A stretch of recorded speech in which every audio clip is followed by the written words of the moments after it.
Hello students, चलो start करते हैं आज का हमारा लेक्चर। बच्चों, आज का जो हमारा टॉपिक है वो है, फर्स्ट ऑफ ऑल हम लोग पढ़ेंगे बच्चों एनर्जी। ठीक है, सबसे पहले हम लोग क्या पढ़ेंगे, energy of magnetic dipole. Energy of magnetic dipole. और दूसरी चीज हम लोग पढ़ेंगे बच्चों, work done in rotating a magnetic dipole. Magnetic dipole. और फिर हम लोग पढ़ेंगे मूविंग कॉइल गैल्वेनोमीटर। क्या पढ़ेंगे बच्चों, मूविंग कॉइल गैल्वेनोमीटर। गैल्वेनोमीटर, ये तीन टॉपिक आज के लेक्चर में हम लोग कवर करेंगे बच्चों। Energy of magnetic dipole, work done in rotating a magnetic dipole and moving coil magnetometer, sorry moving coil galvanometer. ठीक है, ये तीन टॉपिक हम लोग आज के लेक्चर में कवर करने वाले हैं।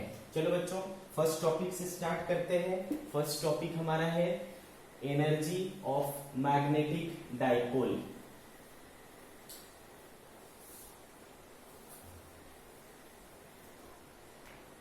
क्या हो गया भाई, एनर्जी ऑफ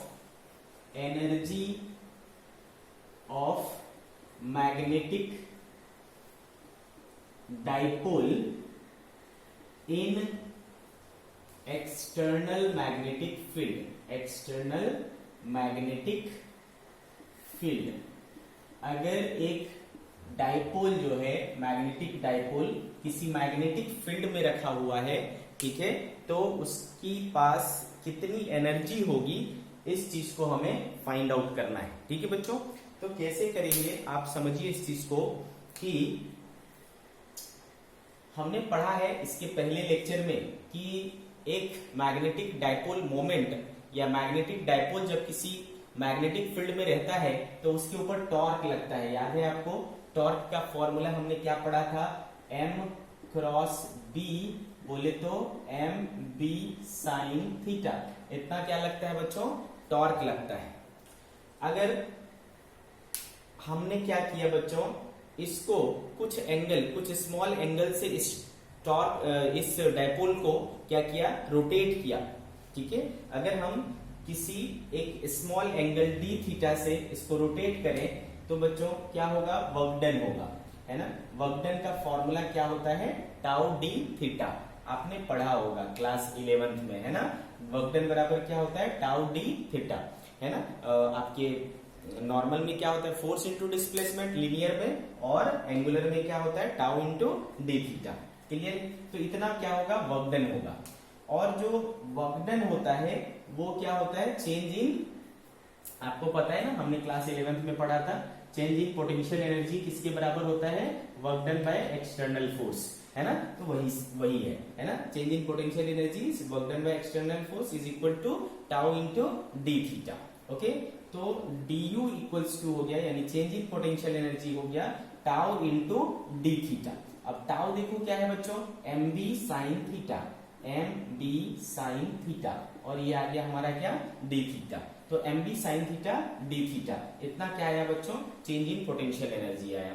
ठीक है, तो एक ये छोटा सा चेंज इन पोटेंशियल एनर्जी आया क्योंकि हमने छोटा सा एंगल से रोटेट किया। मुझे पूरा चाहिए तो क्या करना पड़ेगा, मुझे इंटीग्रेट करना पड़ेगा बच्चों। ये मुझे क्या दे देगा, डेल यू दे देगा, और ये m और b क्या है, कांस्टेंट है ना। इंटीग्रेशन आप किसका करोगे, साइन थीटा का, है ना। तो आपको एंगल लेना पड़ेगा बच्चों, उस थीटा 1 से थीटा 2 तक आपने इसको इंटीग्रेट किया। तो डेल यू इक्वल्स टू क्या हो जाएगा बच्चों, एम बी, और बताओ साइन थीटा का इंटीग्रेशन क्या हो जाएगा, माइनस कॉस ऑफ थीटा, है ना, थीटा 1 से थीटा 2 तक, थीटा 1 से थीटा 2 तक। तो बच्चों हमारे पास क्या आ जा रहा है, देखो del U equals to minus M B, है ना। Del U equals to minus M B cos theta, कहां से कहां तक, थीटा 1 से थीटा 2 तक। ठीक है, रख दो इसको बच्चों, minus M B cos theta 2 minus cos theta 1, है ना। ये आ गया क्या, चेंज इन पोटेंशियल एनर्जी।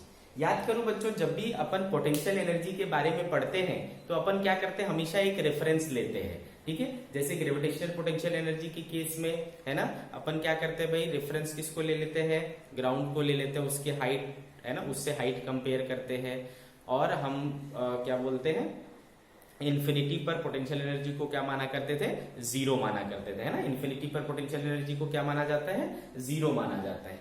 उसी प्रकार से यहां पर भी एक रेफरेंस लिया जाता है, ठीक है। मान लो कि इसमें थीटा 1 जो है वो हो 90 डिग्री, और उसके कॉरस्पॉन्डिंग जो एनर्जी होगा उसको मैंने क्या बोला, U1, ध्यान से समझे, है ना। इनिशियल एंगल क्या है, सपोज 90 डिग्री, और उसके कॉरस्पॉन्डिंग एनर्जी क्या है, U1 है, और वो क्या होता है बच्चों, जीरो, यानी 90 डिग्री को क्या माना जाता है, रेफरेंस। अच्छा बच्चों, यहां जिस एंगल की बात करते हैं हम लोग, वो एंगल किसके किसके बीच में है, मैग्नेटिक डायपोल मोमेंट M और मैग्नेटिक फील्ड B, M और B के बीच का एंगल है क्या चीज, ये थीटा, ठीक है। तो यहां पर हमने क्या ले लिया, 90 डिग्री ले लिया, मतलब M और B इस समय क्या है, एक दूसरे के परपेंडिकुलर। उस कंडीशन में पोटेंशियल एनर्जी क्या लिया जाता है, जीरो लिया जाता है, इसको हमने रेफरेंस माना है, ठीक है बच्चों। और थीटा 2 सपोज हमने कोई थीटा मान लिया, है ना, और उसके कॉरस्पॉन्डिंग U2 क्या माना मैंने, U माना, ठीक है।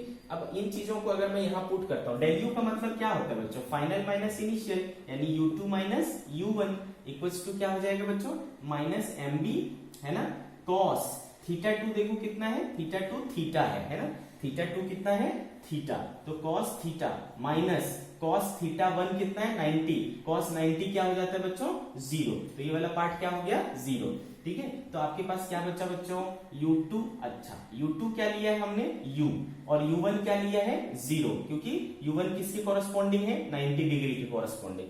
तो U बराबर देखो क्या आया, माइनस MB कॉस थीटा, क्या आया बच्चों, माइनस MB कॉस थीटा। तो U बराबर माइनस, अब ये चीज देखो, क्योंकि M भी क्या है, वेक्टर क्वांटिटी है, और B यानी मैग्नेटिक फील्ड भी क्या है, vector quantity, both are vector quantities, है ना। तो जब वेक्टर क्वांटिटी, है ना, दो वेक्टर क्वांटिटी को डॉट प्रोडक्ट निकालते हो तो AB cos थीटा, वैसा ही यहाँ पर क्या है, MB cos थीटा, तो that means, sorry dot product, है ना, तो दैट मीन्स कि इन दोनों का क्या कर सकते हैं अपन, डॉट प्रोडक्ट कर सकते हैं, तो M डॉट B, तो पोटेंशियल एनर्जी आपको मिल जाता है इस फॉर्मूले से।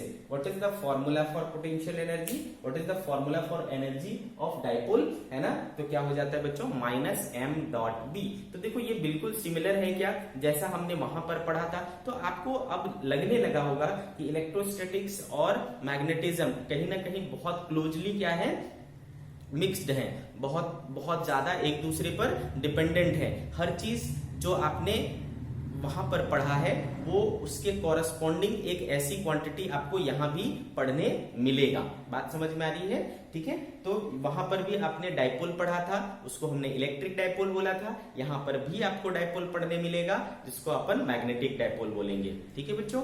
वहां पर भी आपको टॉर्क मिला था, वहां पर क्या आया था, माइनस M, सॉरी वहां पर टॉर्क क्या आया था, P क्रॉस E आया था, यहां पर क्या हो गया, M क्रॉस B। क्यों, क्योंकि वहां के P के कॉरस्पॉन्डिंग यहाँ क्या है, M है, यानी वहां के इलेक्ट्रिक डाइपोल मोमेंट के इक्विवेलेंट यहाँ पर मैग्नेटिक डाइपोल मोमेंट है, वहां पर E यानी इलेक्ट्रिक फील्ड के कॉरस्पॉन्डिंग यहाँ पर क्या है, मैग्नेटिक फील्ड है। तो वहां P क्रॉस E हुआ करता था, यहाँ पर M क्रॉस B होता है, टॉर्क की बात करता हूं। सिमिलरली वहां पर एनर्जी आता था, है ना, पोटेंशियल एनर्जी क्या आता था, माइनस P डॉट E, और यहाँ पर क्या है, माइनस M डॉट B, है ना। तो ये देखो काफी क्लोजली रिलेटेड है एक दूसरे से, है ना। तो U equals to minus M dot B, ये हुआ आपका formula energy of magnetic dipole का। क्लियर है बच्चों, potential energy minus M dot B, okay.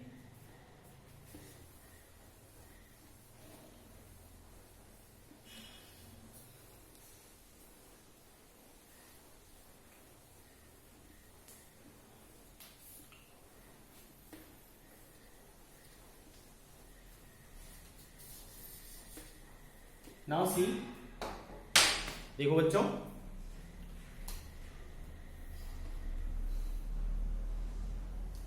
Equilibrium equilibrium of magnetic dipole, magnetic dipole, equilibrium of magnetic dipole. इसको भी आप guess कर सकते हो वहां से कंपेयर करके। याद करो वहां पर भी इक्विलिब्रियम पढ़ा था हमने, स्टेबल इक्विलिब्रियम, अनस्टेबल इक्विलिब्रियम और न्यूट्रल इक्विलिब्रियम, है ना। डाइपोल, इलेक्ट्रिक डाइपोल के केस में तो क्या आया था बच्चों, इलेक्ट्रिक डाइपोल के केस में आपको इक्विलिब्रियम का कंडीशंस, है ना, एक बार आप चेक करो, आपको खुद समझ में आ जाएगा कि आगे क्या होने वाला है। तो देखो बच्चों, u equals to minus M dot B है। तो इक्विलिब्रियम जैसा कि आपको पता है 3 प्रकार का होता है, stable equilibrium, stable equilibrium, stable equilibrium, ठीक है। तो भाई स्टेबल इक्विलिब्रियम का कंडीशन क्या होगा, ठीक है, what will be the condition for stable equilibrium. समझो बेटा, स्टेबल इक्विलिब्रियम का कंडीशन क्या होगा। देखो, जब पोटेंशियल एनर्जी मिनिमम होता है, ध्यान से समझे, जब पोटेंशियल एनर्जी मिनिमम होता है उस समय आपको क्या मिलता है, स्टेबल इक्विलिब्रियम मिलता है। तो सोचो मिनिमम कब होगा, ठीक है। तो बच्चों इफ थीटा इक्वल टू हो जाए क्या, 0 डिग्री, थीटा क्या हो जाए 0, और थीटा किसके किसके बीच का एंगल है, एम वेक्टर और बी वेक्टर का। एम वेक्टर यानी डाइपोल और बी वेक्टर यानी मैग्नेटिक फील्ड। जब मैग्नेटिक फील्ड वेक्टर और डाइपोल वेक्टर दोनों सेम डायरेक्शन में होंगे, ठीक है, तो मान लो एम वेक्टर आपका इस तरफ है और बी वेक्टर भी आपका इस तरफ हो जाए, तो दोनों के बीच का एंगल क्या हो जाएगा बच्चों, 0 डिग्री हो जाएगा। और इस कंडीशन में theta equals to 0, then u बराबर क्या हो जाएगा बच्चों, माइनस एम बी कॉस 0 क्या हो जाता है 1। तो देखो u बराबर क्या आ गया, minus M into B. This is the minimum potential energy. u क्या हो जाता है इस कंडीशन में, मिनिमम, माइनस एम बी, ठीक है बच्चों। और यही कंडीशन होता है किसका, स्टेबल इक्विलिब्रियम का। तो आपसे पूछेगा कि बताओ स्टेबल इक्विलिब्रियम का क्या कंडीशन है बच्चों, तो आप क्या बोलोगे, for stable equilibrium theta should be 0, which theta, the angle between magnetic dipole moment and magnetic field vector, ठीक है, इन दोनों के बीच का एंगल 0 होना चाहिए। दैट मीन्स कि both should be in parallel, ठीक है, दोनों पैरेलल डायरेक्शन में होने चाहिए, तब जाकर के आपको क्या मिलेगा, स्टेबल इक्विलिब्रियम मिलेगा। समझ गए बच्चों। दूसरा जो है वो होता है अनस्टेबल इक्विलिब्रियम, अनस्टेबल इक्विलिब्रियम, ठीक है। अनस्टेबल इक्विलिब्रियम आपको तब मिलता है जब एनर्जी मैक्सिमम होता है, फॉर मैक्सिमम एनर्जी। जब आपकी एनर्जी मैक्सिमम हो जाती है तो आप क्या हो जाते हो, अनस्टेबल इक्विलिब्रियम में आ जाते हो, ठीक है। तो if theta equals, for maximum के लिए आपको क्या करना पड़ेगा, तो आप देखो थीटा उस कंडीशन में आपको चाहिए 180 डिग्री। अब सोचो 180 डिग्री थीटा कैप होगा बच्चों जब दोनों अपोजिट डायरेक्शन में होगा। m अगर बेटा इधर है तो b को क्या होना चाहिए, अपोजिट डायरेक्शन में होना चाहिए। दोनों जब अपोजिट डायरेक्शन में होगा तो इसके बीच में 180 डिग्री एंगल बन जाएगा। जब 180 डिग्री एंगल बन जाएगा तो u बराबर माइनस एम बी कॉस 180। अच्छा बताओ बेटा 180 कॉस 180 की वैल्यू क्या होती है, -1, तो माइनस एम बी इंटू -1 क्या हो जाएगा, एम बी, ठीक है। तो माइनस एम बी से प्लस एम बी बड़ा हुआ ना, बहुत बड़ा हुआ है ना, वो नेगेटिव में था और ये पॉजिटिव में है। तो ये जो है क्या हो गया बच्चों, मैक्सिमम एनर्जी हो गई, ठीक है, मैक्सिमम एनर्जी। तो अगर आपसे कोई पूछता है कि अनस्टेबल इक्विलिब्रियम के लिए हमको क्या करना पड़ेगा, ठीक है, अनस्टेबल इक्विलिब्रियम के लिए क्या करना पड़ेगा, तो भाई angle should be 180 degree, means magnetic dipole moment और मैग्नेटिक फील्ड क्या होने चाहिए, anti parallel. Anti parallel means एक इस डायरेक्शन में तो उस दूसरा उसके अपोजिट डायरेक्शन में, है ना, एंटी पैरेलल होना चाहिए, तब आपको क्या मिलेगा, अनस्टेबल इक्विलिब्रियम मिलेगा। और तीसरा इक्विलिब्रियम होता है बच्चों न्यूट्रल इक्विलिब्रियम, न्यूट्रल इक्विलिब्रियम। ये न्यूट्रल इक्विलिब्रियम आपको तब मिलता है, न्यूट्रल इक्विलिब्रियम आपको तब मिलता है जब थीटा इक्वल्स टू क्या हो जाता है, 90 degree. If theta equal to 90 degree, that means कि अगर B इस तरफ है तो M को क्या होना चाहिए, इस तरफ होना चाहिए, एंगल इसके बीच में 90 डिग्री बनना चाहिए, यानी एम और बी जब परपेंडिकुलर हो जाएगा तो डॉट प्रोडक्ट क्या हो जाता है बच्चों, जीरो हो जाता है। उस समय आपका पोटेंशियल एनर्जी क्या हो जाएगा, जीरो हो जाएगा। समझ गए क्या? उस समय आपके पास पोटेंशियल एनर्जी क्या हो जाएगा, जीरो, और उस कंडीशन को आप क्या बोलोगे, न्यूट्रल इक्विलिब्रियम बोलोगे। क्लियर है बच्चों? तो माइनस एम डॉट बी यानी minus M B cos theta, ये पोटेंशियल एनर्जी का होता है। For stable equilibrium energy should be minimum, for making it minimum आपको थीटा क्या होना चाहिए, जीरो, एम और बी क्या होना चाहिए, पैरेलल। ठीक है। For max unstable equilibrium energy should B max, energy maximum होगा जब थीटा इक्वल्स टू 180 डिग्री होगा। उसके लिए एम और बी को दोनों को एक दूसरे के एंटी पैरेलल होने चाहिए। ठीक है, समझ गए? तो ये रही बात एनर्जी ऑफ डायपोल का। ठीक है, मैग्नेटिक डायपोल की energy minus M dot B.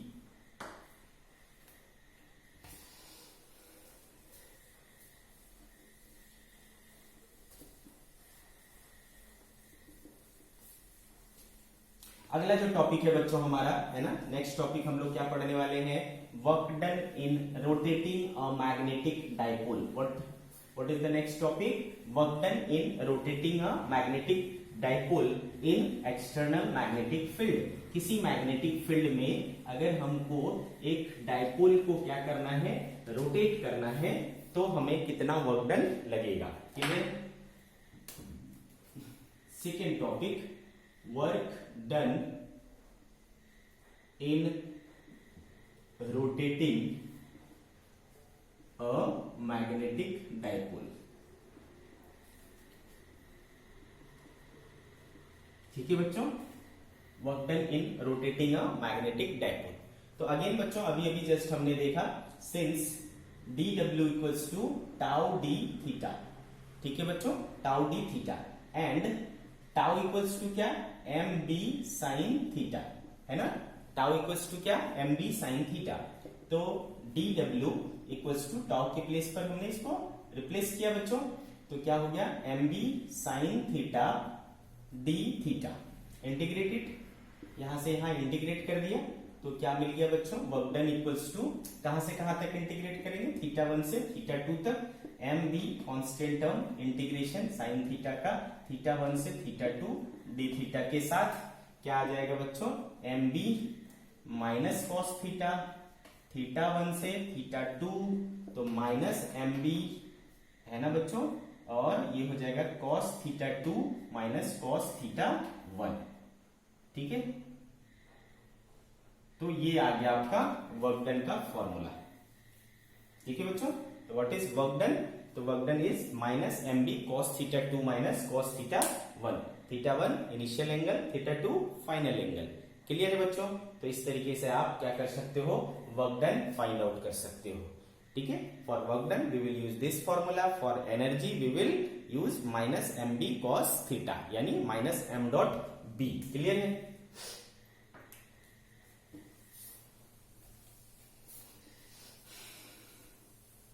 अपना नेक्स्ट टॉपिक होगा बच्चों मूविंग कॉइल गैल्वेनोमीटर। ठीक है, मूविंग कॉइल गैल्वेनोमीटर। गैल्वेनोमीटर अपन बार बार यूज करते आए हैं, है ना, शुरू से अपन इसके बारे में बात करते आ रहे हैं, गैल्वेनोमीटर गैल्वेनोमीटर, है ना बच्चों। तो गैल्वेनोमीटर है क्या, है ना, उसके बारे में पूरी डिटेल जो है अभी हम लोग पढ़ने वाले हैं। मूविंग कॉइल गैल्वेनोमीटर, वैसे तो कई प्रकार के गैल्वेनोमीटर होते हैं, अपन अभी क्या पढ़ने वाले हैं, मूविंग कॉइल गैल्वेनोमीटर। ठीक है, मूविंग कॉइल गैल्वेनोमीटर।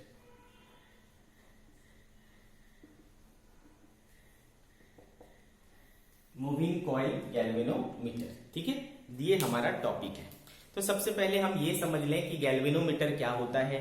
तो बच्चों गैल्वेनोमीटर एक ऐसा डिवाइस है, एक ऐसा इंस्ट्रूमेंट है जो क्या करता है, स्मॉल करंट को, है ना, स्मॉल करंट को डिटेक्ट करने यानी पता लगाने और उसके मेजरमेंट यानी मापने में यूज होता है। क्लियर है बच्चों? What is galvanometer? Galvanometer is a device which is used in detection and measurement of small current, है ना, स्मॉल करंट को मापने के लिए। बड़ा करंट मापना हो तो क्या करते हैं, गैल्वेनोमीटर को फिर कन्वर्ट करते हैं किसमें, एमीटर में। याद है हमने पढ़ा था conversion of galvanometer into ammeter. फिर वोल्टेज भी मापने के लिए फिर अपन वोल्ट मीटर बनाते थे, उसमें भी क्या यूज करते थे, गैल्वेनोमीटर को। गैल्वेनोमीटर को विथ मॉडिफिकेशन अपन क्या बना लेते थे, वोल्ट मीटर। गैल्वेनोमीटर को विथ मॉडिफिकेशन अपन क्या बना लेते थे, एमीटर। गैल्वेनोमीटर को एमीटर बनाने के लिए क्या मॉडिफिकेशन करना पड़ता था, स्मॉल वैल्यू शंट रेजिस्टेंस को पैरेलल में जोड़ना पड़ता था कॉइल रेजिस्टेंस के साथ। और वोल्ट मीटर बनाने के लिए क्या करना पड़ता था, एक लार्ज वैल्यू रेजिस्टर को सीरीज में जोड़ना पड़ता था। ठीक है, तो हम अपन ने कई बार गैल्वेनोमीटर के बारे में पढ़ा है। ठीक है, तो चलो सबसे पहले मैं इसका इंट्रोडक्शन लिख देता हूं। It is a device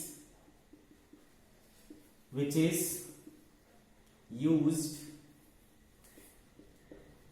for detection and measurement of a small current। ठीक है बच्चों, ये हो गया इसका इंट्रो। किस चीज का, गैल्वेनोमीटर का। ये एक ऐसा डिवाइस है जो स्मॉल करंट को डिटेक्ट करने और मेजर करने में यूज होता है। ठीक है, ये बात समझ में आ गई आपको।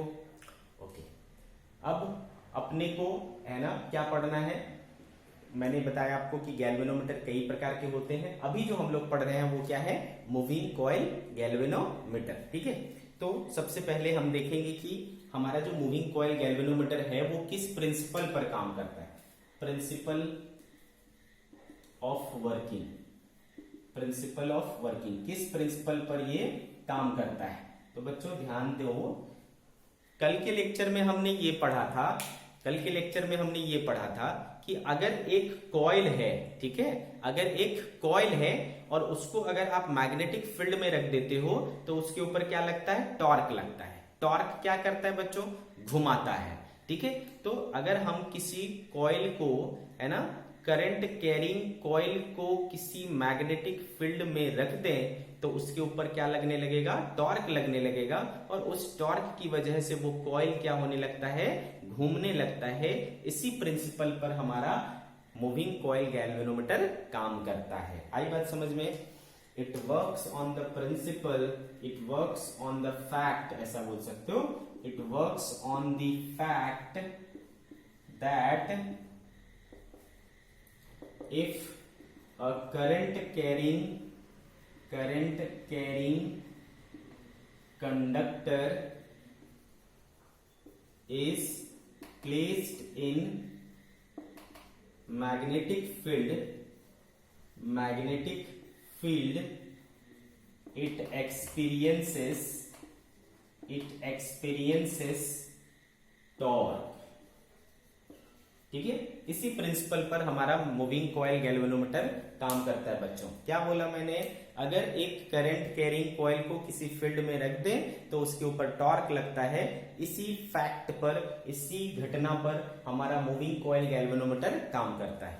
तो आपने इंट्रोडक्शन लिख लिया, आपने प्रिंसिपल ऑफ वर्किंग लिख लिया। बच्चों ये थ्योरी पॉइंट ऑफ व्यू से काफी इंपॉर्टेंट है, मतलब बोर्ड पॉइंट ऑफ व्यू से काफी इंपॉर्टेंट है, एज वेल एज, है ना, इसके जो रिजल्ट्स आएंगे, है ना, प्लस आपने देखा ही कि गैल्वेनोमीटर हम अक्सर सर्किट में यूज करते हैं, तो इससे आपको समझ में आ रहा होगा, अंदाजा लगा सकते हो कि ये कितना इंपॉर्टेंट है। ओके, चलो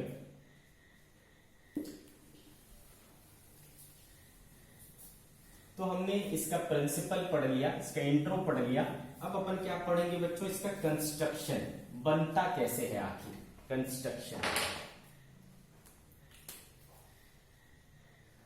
construction of moving coil galvanometer,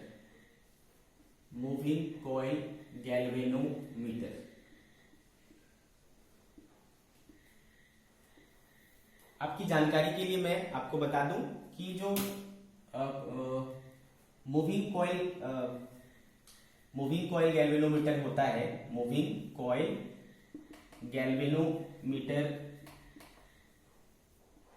जो होता है वो भी दो टाइप का होता है। ठीक है, ध्यान रखें, मूविंग कॉइल गैल्वेनोमीटर भी दो टाइप का होता है। एक होता है बच्चों सस्पेंडेड टाइप, और एक होता है बच्चों पाइवोटेड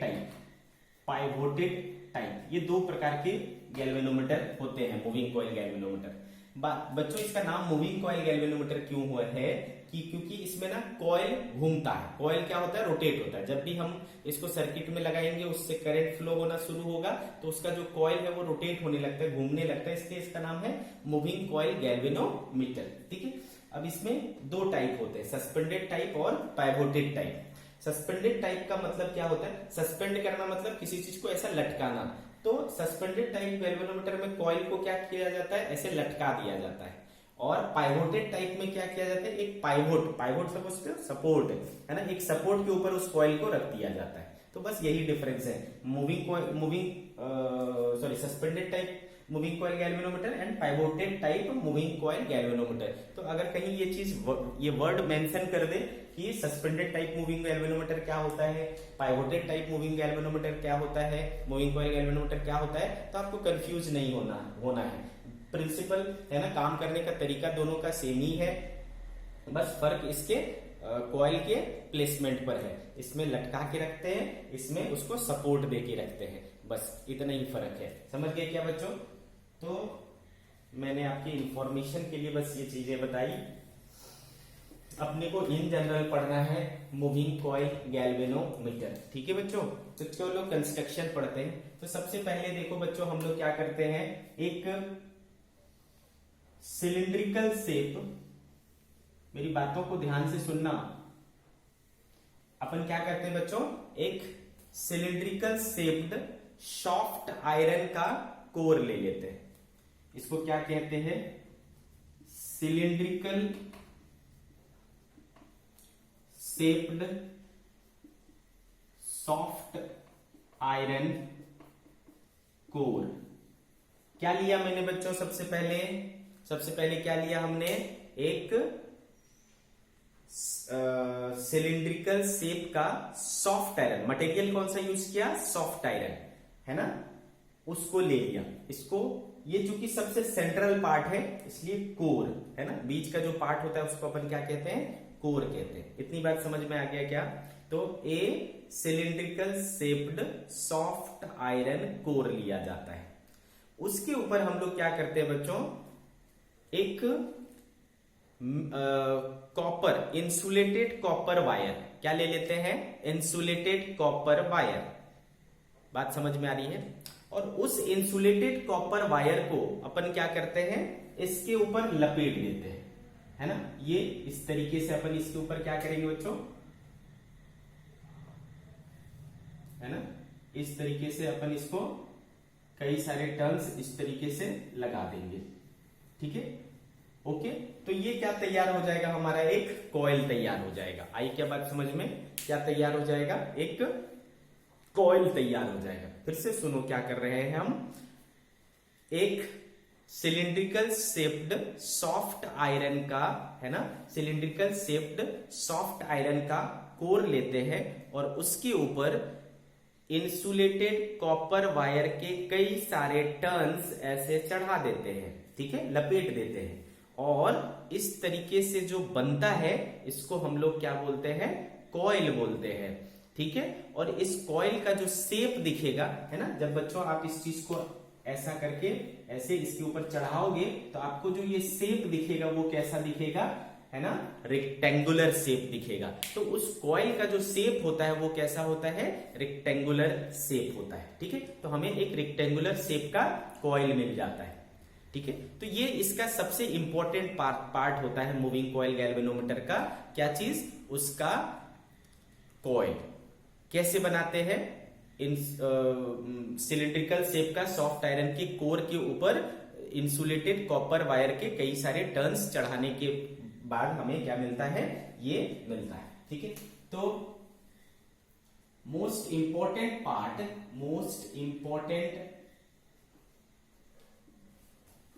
ऑफ गैल्वेनोमीटर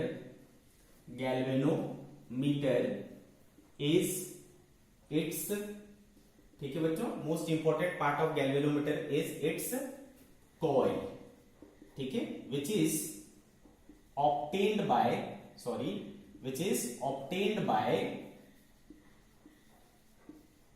ध्यान से समझे, which is obtained by wrapping wrapping several turns of insulated copper wire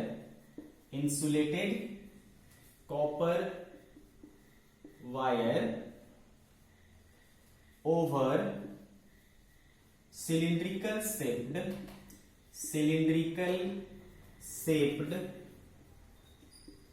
soft iron core। ये स्टेटमेंट समझ में आया आपको बच्चों? ये चीज समझ में आया?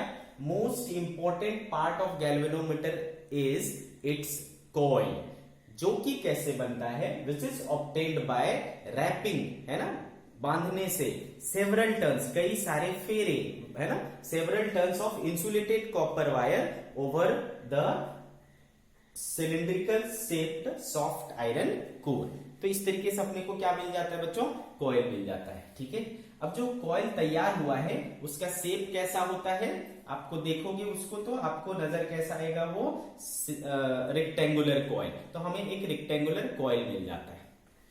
अब इस कॉइल को क्या करते हैं, मैंने जैसा कि बताया है ना, कि दो प्रकार के हो सकते हैं, एक सस्पेंडेड टाइप और एक पाइवोटेड टाइप। तो जनरली जो है ना, जनरली चलता है, जो ज्यादा प्रिवेलिंग है वो है बच्चों सस्पेंडेड टाइप कॉइल गैल्वेनोमीटर। तो मैं उसी को एग्जांपल लेकर के आपको बताऊंगा। ठीक है,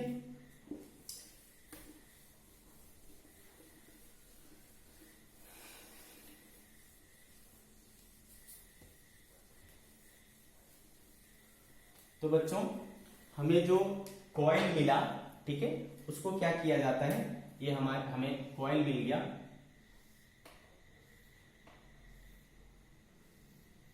ठीक है, इस तरीके से।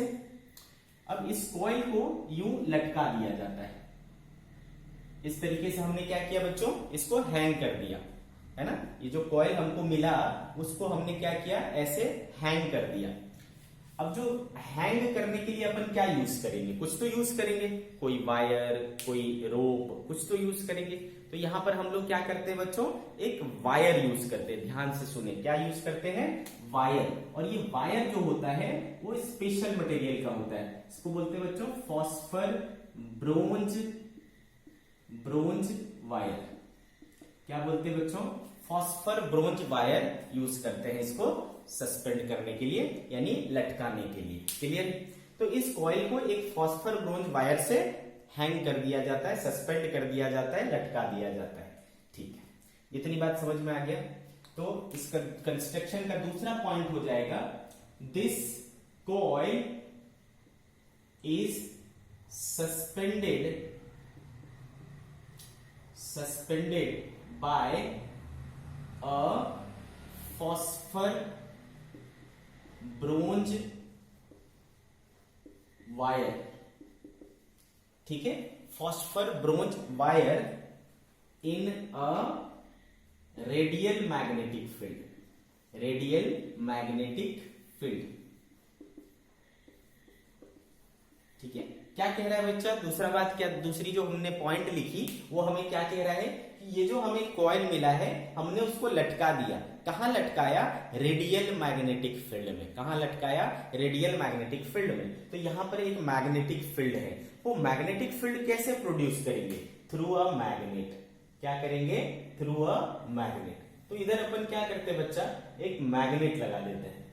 ठीक है, और मैग्नेट का शेप कुछ ऐसा लिया जाता है ना। यहां देखो मैंने नाम लिया है क्या, रेडियल मैग्नेटिक फील्ड। इससे खासियत ये होती है, इसकी खासियत ये होती है कि इससे जो भी मैग्नेटिक फील्ड यहां पर निकलेगा ना, वो सारे मैग्नेटिक फील्ड इस कॉइल, जो भी कॉइल है उसके ऊपर हमेशा क्या रहेगा, परपेंडिकुलर। यानी मैग्नेटिक फील्ड और कॉइल का जो डायपोल मोमेंट बनेगा, है ना, बात समझ में आ रहा है, मैग्नेटिक फील्ड और कॉइल का जो प्लेन होगा वो हमेशा क्या रहेगा, परपेंडिकुलर रहेगा। आई बात समझ में आपको? ठीक है, तो इसलिए इसको कहते हैं रेडियल मैग्नेटिक फील्ड। क्या कहते हैं, रेडियल मैग्नेटिक फील्ड। इस तरीके से, है ना, इसमें रेडियल मैग्नेटिक फील्ड ऐसा लगता रहता है। और वो सारे के सारे क्या होते हैं, perpendicular to the plane of coil होते हैं। इधर मान लो नॉर्थ पोल है बच्चों, और इधर क्या है, साउथ पोल है। इस तरीके से हमने इसको लटका दिया। तो दूसरे पॉइंट का मीनिंग समझ में आया कि हमने इसको क्या किया, एक फॉस्फर ब्रोंज वायर से एक रेडियल मैग्नेटिक फील्ड में लटका दिया। अगर ये चीज नहीं समझ में आ रहा है कि रेडियल मैग्नेटिक फील्ड का मतलब क्या हो गया, तो आप जो m क्रॉस b टॉर्क निकालते वक्त m क्रॉस b लेते थे, mb साइन थीटा, उसमें थीटा जो लेते थे वो 90 डिग्री ले लेना है। रेडियल मैग्नेटिक फील्ड होने से हमें क्या बेनिफिट मिल जाता है, थीटा क्या रहता है, 90 डिग्री रहता है। तो चलो इतनी बात समझ में आ गई। अच्छा, अब इधर जो है बच्चों, इधर एक स्प्रिंग लगा देते हैं। क्या लगा होता है, इस तरफ एक स्प्रिंग लगा होता है, और ये स्प्रिंग भी आप किसका ले सकते हो, फॉस्फर ब्रोंज का। फॉस्फर ब्रोंज का एक स्प्रिंग ले लेते हैं, स्प्रिंग। कोई दिक्कत बच्चों? तो ये हो गया। उसके बाद हम लोग क्या करते हैं, यहां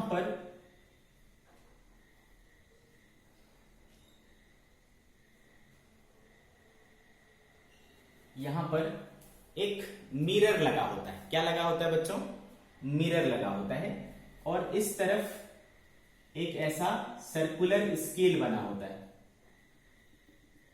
सर्कुलर स्केल, और इधर एक लैंप होता है, सोर्स ऑफ लाइट होता है। ठीक है, इधर एक सोर्स ऑफ लाइट होता है, लैंप बोल सकते हो, है ना। उससे क्या होता है, लाइट इस पर पड़ रहा होता है।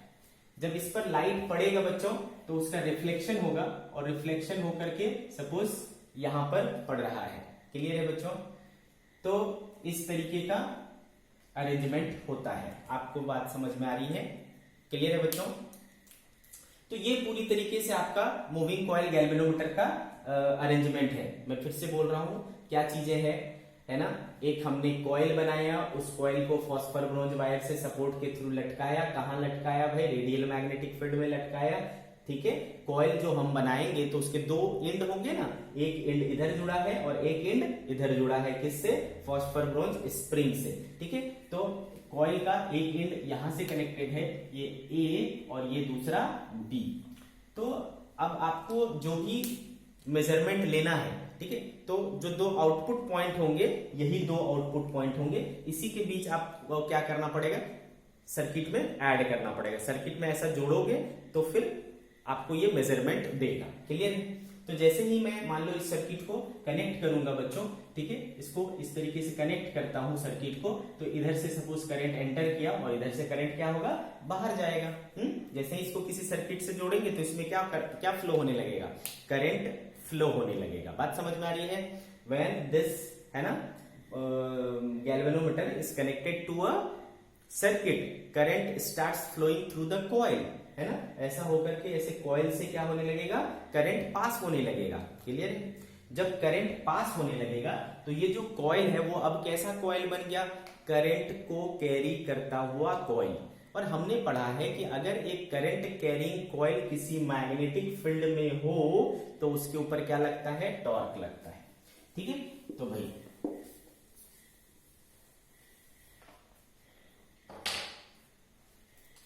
when, नेक्स्ट पॉइंट अपन लिखेंगे when this, ठीक है, when this galvanometer is connected to the circuit,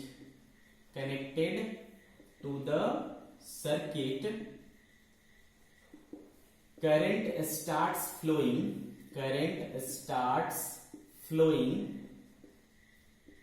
through the coil, ठीक है। therefore a torque is produced in the coil, which is called deflecting torque। क्या कहलाता है, डिफ्लेक्टिंग टॉर्क। क्यों कहा इसको हमने डिफ्लेक्टिंग टॉर्क, क्योंकि जब ये वाला टॉर्क इसमें पैदा होगा ना, टॉर्क पैदा होगा तो टॉर्क क्या करता है भाई, घुमाता है, तो ये चीज क्या होने लगेगा, घूमने लगेगा, है ना। ये वाला चीज क्या होगा, घूमेगा। तब ये वाला चीज रोटेट करने लगेगा, डिफ्लेक्ट हो जाएगा, इसलिए इसको क्या कहते हैं, डिफ्लेक्टिंग टॉर्क। ये कॉइल को घुमाने का कोशिश करता है, रिफ्लेक्ट करने का कोशिश, डिफ्लेक्ट करने का कोशिश करता है। ठीक है, so this torque is called deflecting torque. ठीक है बच्चों, अब हमें ये तो पता ही है कि टॉर्क का फॉर्मूला क्या होता है। पता है आपको टॉर्क का फॉर्मूला, तो अपन उसको यूज कर लेंगे। तो वो जो टॉर्क ये पैदा कर रहा है वो कितना पैदा कर रहा है, टाउ, कौन सा वाला, डिफ्लेक्टिंग टॉर्क। तो भाई हमको फॉर्मूला पता है, क्या होता है, m क्रॉस b होता है, यानी m b साइन थीटा होता है। तो जैसा कि मैंने आपको पहले ही बोला, ये रेडियल मैग्नेटिक फील्ड होने से क्या फायदा मिलता है अपने को, थीटा क्या हो जाता है 90 डिग्री। थीटा 90 डिग्री होने के कारण साइन 90 क्या हो जाता है 1। तो ये कितना हो गया बच्चों, m इंटू बी। तो टाउ डी बराबर क्या हो गया, m इंटू बी। आई क्या बात समझ में बच्चों।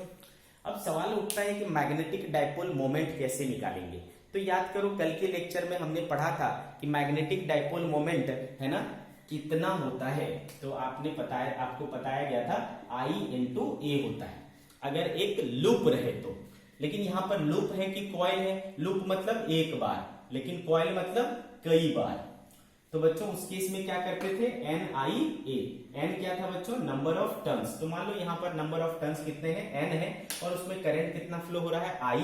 और वो जो लूप बन रहा है बच्चों, है ना, इस तरीके का जो लूप बनेगा उसका एरिया कितना है, सपोज A है। तो NIA क्या दे देगा आपको, magnetic dipole moment into B।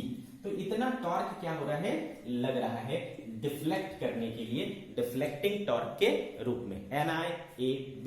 What is N, number of turns in the coil, I is the current, A is the area of the coil and B is the magnetic field applied। तो इतना torque क्या हो रहा है, apply हो रहा है। तो क्या होगा बच्चों, ये कॉइल जो है ऐसा घूमने लगेगा। जब ये कॉइल घूमने लगेगा तो ये जो वायर है उसमें क्या होगा, ट्विस्टिंग, है ना, उसमें क्या होगा, ट्विस्टिंग। ये क्या करेगा, ये इसके घूमने का अपोज करेगा। क्लियर है बच्चों, क्योंकि अगर कोई अपोज नहीं करे तो फिर तो ये घूमता ही रह जाएगा। लेकिन ऐसा नहीं होता है, ये क्या हो जाता है, रुक जाता है। कौन क्यों रुक जाता है भाई, कोई तो अपोज कर रहा होगा। तो कौन अपोज करता है, ये, है ना। इस वायर में ट्विस्टिंग होती है, इस वायर में ट्विस्टिंग होती है। ठीक है, तो वो जो वायर है वो क्या करता है, एक टॉर्क प्रोड्यूस करता है। The suspended wire produces a restoring torque। ठीक है, ये वाला टॉर्क क्या चाहता है, इसको डिफ्लेक्ट करना, और इसमें जो टॉर्क पैदा होता है वो क्या कहता है, उसको वापस अपनी स्थिति में लाने की कोशिश करता है, उसके पुरानी स्थिति को रीस्टोर कराने की कोशिश करता है, इसलिए रीस्टोरिंग टॉर्क। ठीक है, तो वो एक रीस्टोरिंग टॉर्क पैदा करता है, उसको सपोज हमने टाउ आर कहा। ठीक है, तो ये जो टाउ आर होता है बच्चों वो बराबर होता है C इंटू थीटा। ठीक है, टाउ रीस्टोरिंग जो है वो कितना होता है, C इंटू थीटा। जहां पर थीटा क्या है बच्चों, ट्विस्ट एंगल है, और C क्या है, थीटा क्या है, थीटा ट्विस्ट एंगल, और C क्या है, टॉर्शनल कांस्टेंट। पहले भी सुना होगा आपने, है ना, टॉर्शनल कांस्टेंट। आई क्या बात समझ में। तो इतना क्या करता है, ये रीस्टोरिंग टॉर्क पैदा करता है। इसको मान लो मैंने इक्वेशन 1 बोला, और इसको मान लो मैंने इक्वेशन 2 बोला। तो अब आप समझ सकते हो कि एक टॉर्क पैदा हो रहा है जो इसको घुमाने की कोशिश कर रहा है, और एक टॉर्क पैदा हो रहा है जो उसको रोकने की कोशिश कर रहा है। तो दोनों टॉर्क कब, ये जो घूमना है वो कब बंद हो जाएगा, जब ये दोनों टॉर्क एक दूसरे को बैलेंस कर लेंगे। जब ये घुमाने वाला टॉर्क और ये रोकने वाला टॉर्क एक दूसरे के बराबर हो जाएगा, तो दोनों, तो फिर स्थिति जो इसकी है ना, कॉइल की जो स्थिति है वो बैलेंस हो जाएगी, वो क्या हो जाएगा, रुक जाएगा। आई बात समझ में। तो इन इक्विलिब्रियम ये दोनों टॉर्क क्या हो जाएंगे, बराबर। इन equilibrium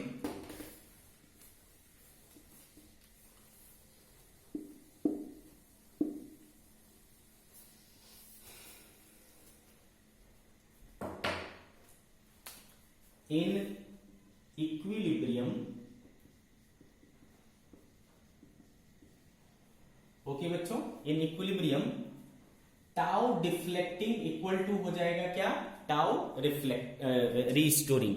tau deflecting equal to हो जाएगा टाउ रीस्टोरिंग। तो देखो टाउ डिफ्लेक्टिंग कितना आया था बच्चों, NIAB, और टाउ रिफ्लेक्टिंग क्या आया, C theta.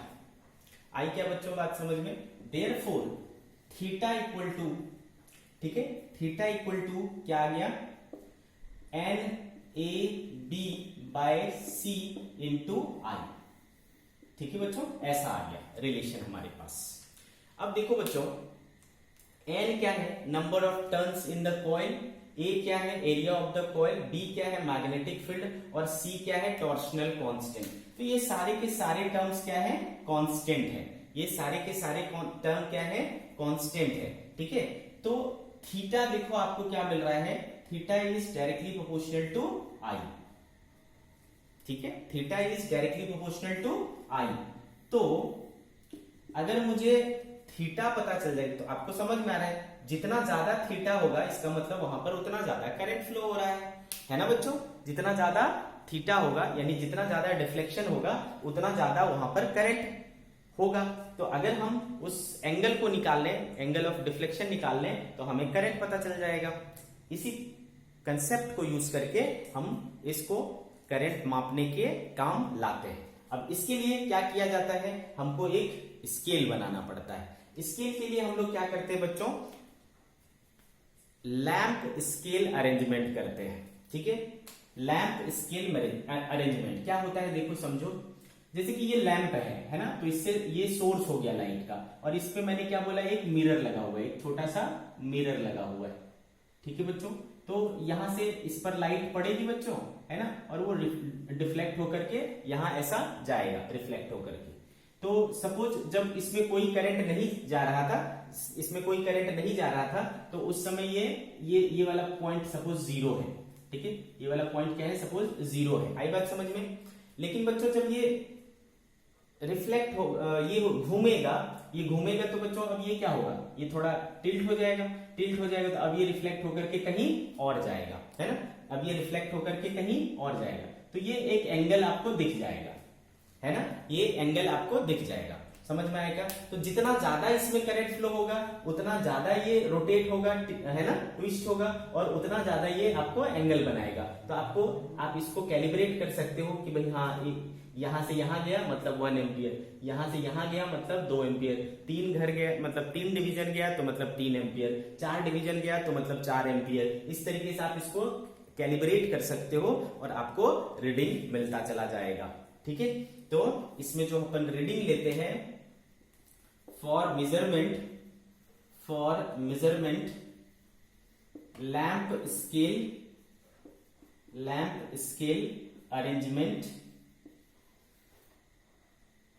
Scale arrangement is used. ठीक है, लैंप स्केल अरेंजमेंट को अपन यूज करते हैं। क्लियर है बच्चों। तो ये है मूविंग कॉइल गैल्वेनोमीटर। ठीक है, this is moving coil galvanometer. अच्छे से समझ में आ रहा है आपको।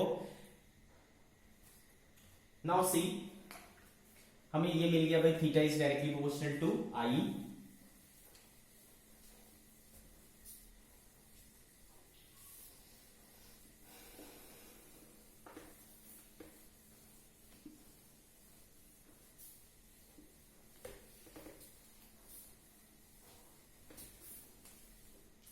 अब देखो बच्चों, अपन जो भी डिवाइस बनाते हैं, कोई भी डिवाइस होती है उसकी सेंसिटिविटी होती है। ठीक है, तो what is sensitivity of galvanometer, sensitivity of galvanometer. ठीक है, सेंसिटिविटी ऑफ गैल्वेनोमीटर। आप ध्यान रखें बच्चों, गैल्वेनोमीटर के केस में 2 प्रकार की सेंसिटिविटी होती है। एक होता है करंट सेंसिटिविटी और दूसरा होता है वोल्टेज सेंसिटिविटी। ठीक है, तो पहला करंट सेंसिटिविटी।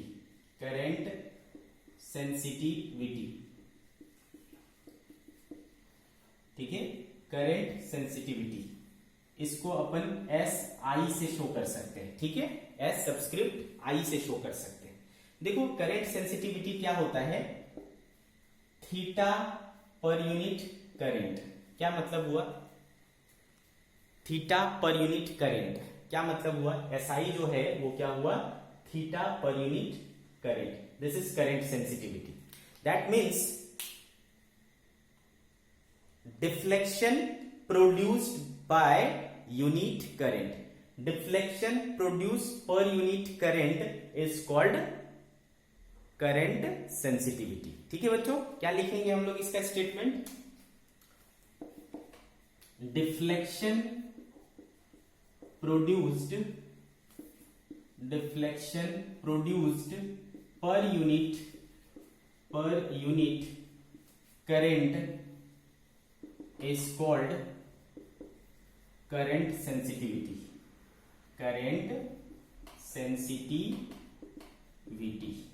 ठीक है बच्चों, deflection produce per unit current is called current sensitivity.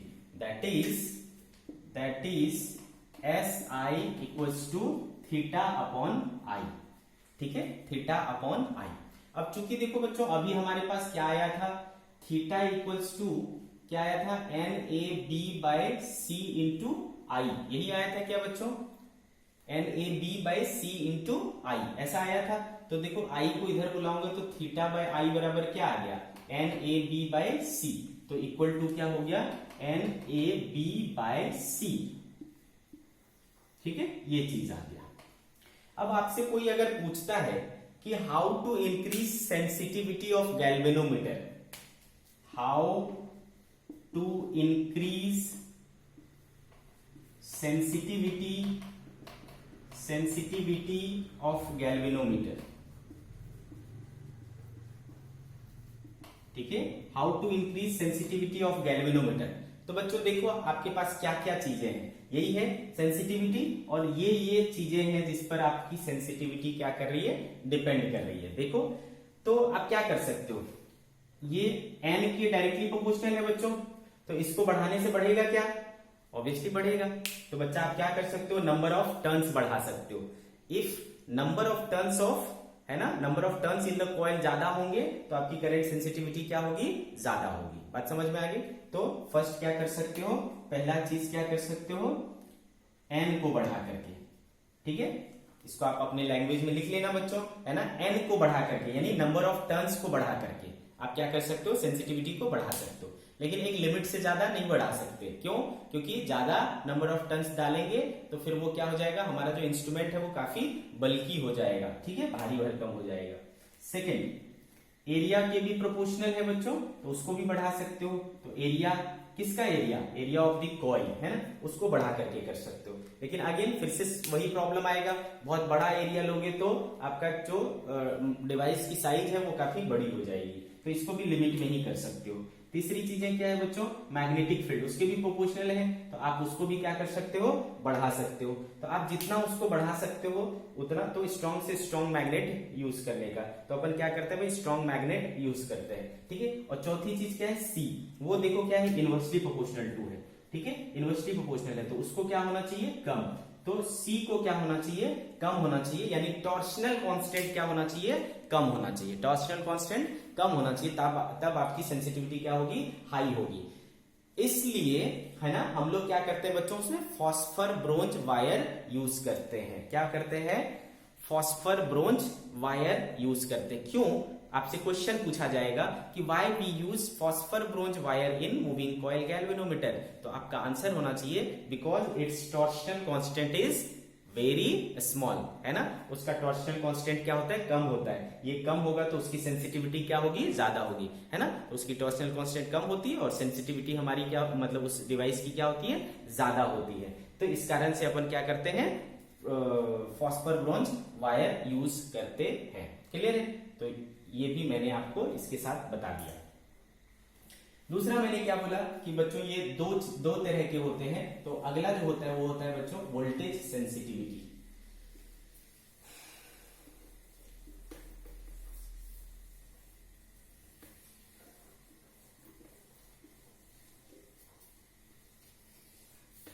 C, voltage sensitivity,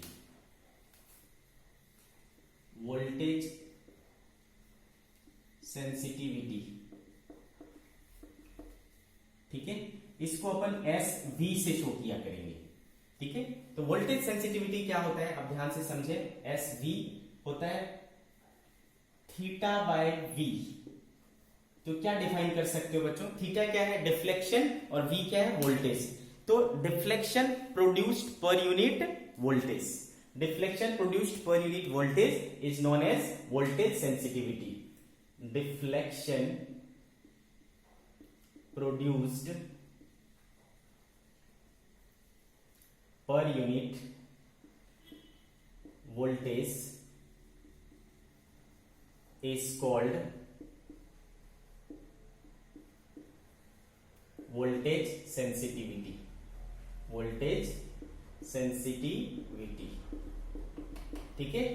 that is SV equals to theta by V। Clear है बात बच्चों। अच्छा, अगर मैं इसको ऐसा लिखूं थीटा बाय वी को आई इंटू आर लिख सकता हूं बच्चों। ऑब्वियसली मैं थीटा को क्या लिख सकता हूं, सॉरी वी को क्या लिख सकता हूं, आई इंटू आर। अच्छा, आगे फिर से आ जाओ इधर। थीटा इक्वल्स टू हमारे पास क्या आया था, N A B by C into I आया था। थीटा आई को इधर कर लेते बच्चों, थीटा अपॉन आई क्या बचेगा, एन ए बी बाय सी, है ना। तो देखो इस थीटा बाय आई के बदले क्या लिख सकता हूं, एन ए बी बाय सी और ये आर। तो वोल्टेज सेंसिटिविटी जो आपका हो जाता है वो आ जाता है बच्चों थीटा बाय वी बराबर N A B by C R. ठीक है, बात समझ में आई। तो इस तरीके से देखो वोल्टेज सेंसिटिविटी भी अगेन वही 4 फैक्टर पर डिपेंड कर रहा है और एक एक्स्ट्रा फैक्टर आ रहा है क्या, रेजिस्टेंस। तो रेजिस्टेंस क्या होना चाहिए बच्चों, रेजिस्टेंस क्या होना चाहिए, कम होना चाहिए ताकि वोल्टेज सेंसिटिविटी क्या हो, ज्यादा हो। तो रेजिस्टेंस कम रखने के लिए आप क्या करोगे बच्चों, रेजिस्टेंस कम रखने के लिए आप क्या करोगे, उसका जो क्या बोलते हैं अच्छे क्वालिटी का कंडक्टर यूज करोगे। इसलिए हम लोग कॉपर वायर यूज करते हैं क्योंकि उसकी कंडक्टिविटी रेजिस्टेंस क्या होती है, कम होती है। ठीक है, रेजिस्टेंस कम होगा तो उसकी वोल्टेज सेंसिटिविटी ज्यादा होगी। तो ये है बच्चों, है ना, एवरीथिंग हमने जो सीखा किसके बारे में, गैल्वेनोमीटर के बारे में। अंडरस्टूड बच्चों। तो इस तरीके से हमने गैल्वेनोमीटर टॉपिक को भी एंड कर दिया बच्चों। आगे के लेक्चर में हम लोग कुछ नए टॉपिक को पढ़ेंगे। ठीक है, तो ये आज का लेक्चर हमारा यही समाप्त होता है।